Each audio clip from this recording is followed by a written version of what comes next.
Hello everyone. Till now we have discussed about format of balance sheet. We have discussed about assets and liability and share capital in detail, and we have seen the difference between current assets and non-current assets, and also we have seen the difference between current liability and non-current liability, and also we have covered separate entity concept.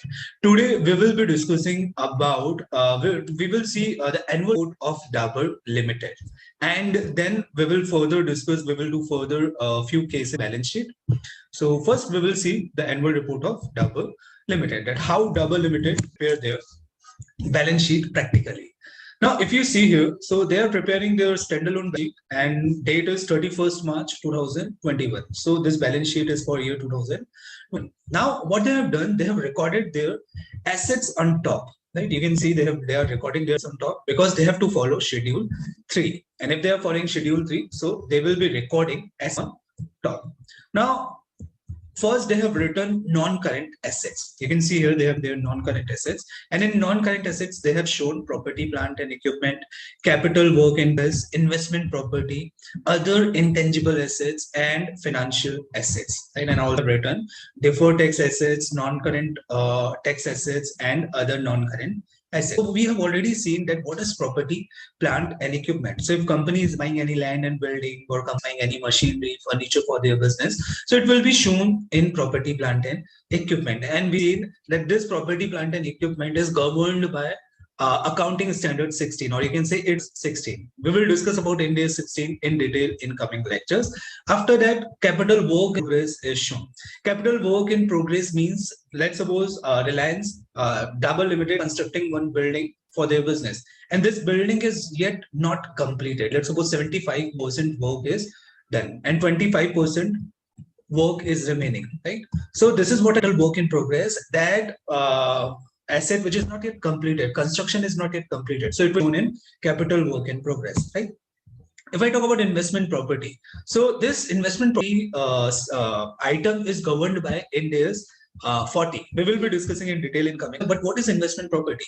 Property which is acquired by Dabur Limited. Investment property will property that is land or building, right? Land or building which is acquired by Dabur Limited to earn rental income, right? They are not running their business in this building, and they are earning rental income. So from the property from which they are earning rental income, it will be shown as an investment property. So if they have acquired any building from which they are earning rental income, they have let out building, right? And let's suppose if they have acquired any building on that building, what Dabur is doing, they are doing their manufacturing activity.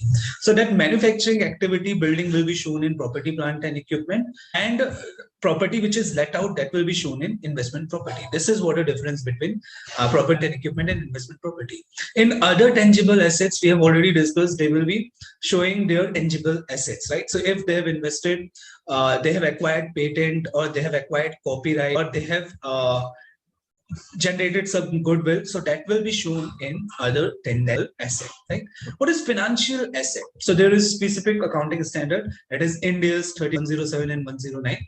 We will be discussing in detail that accounting standard. So if Dabur is acquiring shares of Reliance Limited, right? They have acquired shares Reliance Limited. They have invested in the shares of Reliance Limited. This is what a financial asset, right?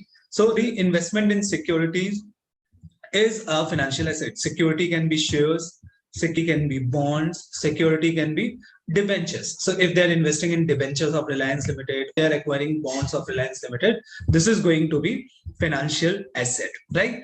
Financial asset include other items also. Let's suppose if debtors are there, so they will form part of financial assets. So this will be shown in financial asset side. But here, they are non-current assets we are showing. So in non-current asset side, we won't be showing debtors. Debtors will be shown in these financial assets, right? So here we will be showing long-term investments whose maturity is more than 1 year. Now, deferred tax asset, generally when there is a difference in tax profit as per income tax and tax profit as per accounting, so their tax arises. We will discuss about deferred tax in detail, right? Now, in non-current assets, right? This we will discuss in separate session. Then other non-current assets are given, right? So there could be a type of non-current assets which can't be shown in above line items. So those non-current assets were shown in other non-current asset. Now, if I talk about current asset, if you see here, we have discussed non-current asset. Now, if I talk about current assets, so your current asset will include inventory. Here, current asset will include inventories. We have already seen that inventory will form part of current assets. Then financial assets. So financial asset, generally non-current, current financial asset includes investment, trade receivable, that is debtors. Here, investment whose duration will be then 12 months will be shown in financial asset, cash and cash equivalent, bank and other balance, right? And if company has given short-term loans to some party, so that will be shown in current asset side. Now, in coming lecture, we will be discussing about equity and liabilities. Thank you.